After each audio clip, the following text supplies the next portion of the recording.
Yep, that would be the problem. What's up, guys? I'm Chad, #1 Dummy, and today we're going to fix our AC unit. When I was coming back from the Georgia Traverse trip, I only had high on my AC unit. None of the other settings would work. The reason for that is the plug gets burnt out like I showed you a second ago. So what happens is when that plug burns out like that, it loses connection to all of the other settings except for the highest one. It's pretty common. It happens usually about 10 years into ownership. I first started doing it on mine about 3 years ago after I flooded the truck with water. I think a little bit of water got in there and fried out that circuit, but I was able to wiggle it around just enough to make it have connection, and then it would work fine. Then coming back from Georgia, it just totally bit it. So what you have to do is you have to buy a new plug that just butt connects into the existing wires that are there, and then also a new sensor. And it's just 2 bolts. Take that sensor out, it comes right out. You clip the wires off the old plug and you just splice them in on the new one. So I started thinking, right, why does it always happen right at 10,000 miles? I started reading some articles online, and a lot of people have said like, oh, it just wears out and that's all it has. That doesn't make any sense. Why would it just start all of a sudden wearing out? It's not like a battery life where after 10 years it just dies. So I started doing some more research onto why it would do that, and one of the things that I came up with through my research was these blower motors go out. So what happens is the connections in the blower motor start going bad. It takes more power to run this blower motor through that plug, and that's what burns them out. Also, another thing with these blower motors is a lot of people, when they pull them out, they're filled with leaves. So the extra weight can make that plug run hotter. So altogether, I'm at about 50 bucks with the blower motor and the plug. A lot of people will just replace the plug, and then a couple months later or a year later, the plug burns out again, which makes it make sense as to why, if there's something going on with that blower motor, that plug would keep frying. I'd also like to thank Red Arc for sponsoring today's video. Alright, so I'm probably not going to be able to get very good shots of what's going to go on in there, but this is the new blower motor. There's a clip right, or a plug right here for power. There are 3 holes for mounting points, 1, 2, and then 3, and those are actually 5.5 millimeter. So honestly, I didn't even know that existed. It was in my Stanley set of tools, so it worked out good. The sensor, it just slides up in there. There's 2 bolts that hold it in. And this will get butt connected to the wires that are existing in there. All right, so we already have the plug undone. There's one in the back, and there's another one. There it is.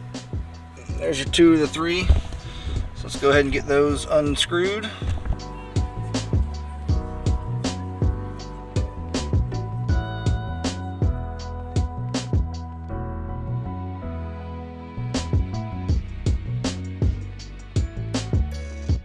Alright, so there goes the old ones. You can see the dirt and some debris in there. And then the sensor, it's got 2 fried pieces up top, and then that center diode there is also fried. Whereas compared to the new one, looks pretty. Nothing's fried. The diode looks really good there. Looks like it's got a little bit of extra juice on it. So let's go put that in. I will tell you this, it was a little bit of a pain in the ass to get out, so bring you some patience when you come for this one. Alright, so you've heard me talk about these little non-insulated butt connectors. Talked about them in the joying head unit video. Here's a close-up of them. They're just simple butt connectors that don't have any insulation on them. They're very easy to use. You can see what you're doing really well. Then I'll use this heat shrink tubing to cover it all up. So for this next part, we're going to take the plug and we're going to orient it like it would go in like that, and then we're just going to clip 1 wire at a time. These 2 plugs the same way. We know that the green and yellow wire goes to the first one and all the way down the line. So let's get that done. I'll try and get most of it in film. Probably not though. So for my wire strippers, I have a nice set of Klein wire strippers. These things are fantastic. Just like that. That's going to be this one. Strip that back. And then take a piece of heat shrink tube. You got to remember to put your tubing on there first.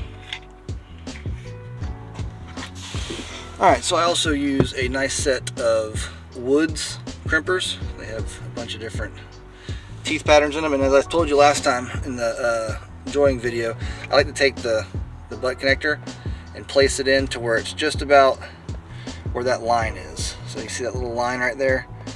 And then that way, and you're not crimping both sides.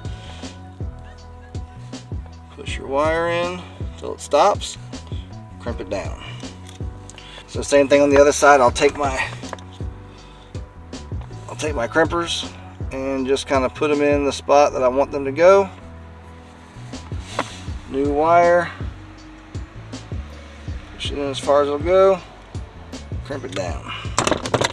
Alright, so now we have a very solid connection. The next step is heat shrink.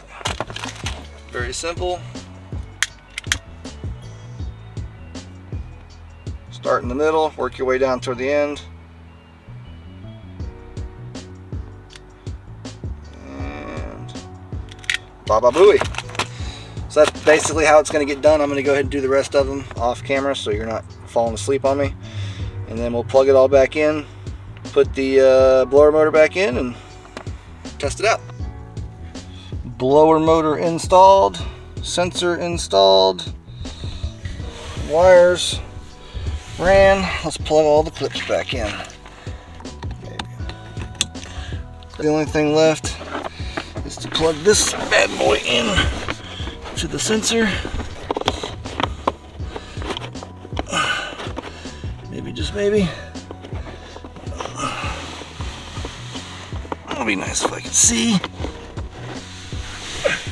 There we go. Whew. All right. Let's tuck all these wires back behind the carpet.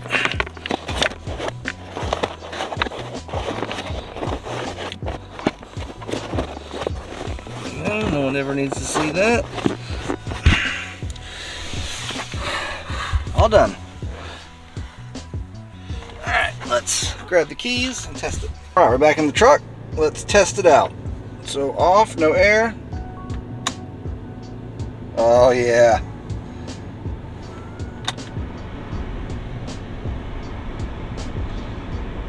Hear it coming out, and then obviously full still works. That fixed everything. Beautiful. Now I can drive without it sounding like a wind tunnel. All done. It was pretty easy. Had I not been filming and all that stuff, I probably could have got it done in about 20 minutes. Whereas doing all this stuff, it took me about an hour.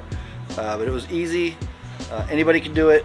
You just need a couple tools, wire splitters, some butt connectors, a little bit of patience. There was some tough screws to get out and put back in, but we got it. That fixed our problem, so if it goes out again, I'll let you know. It probably won't for another 10 years, I hope.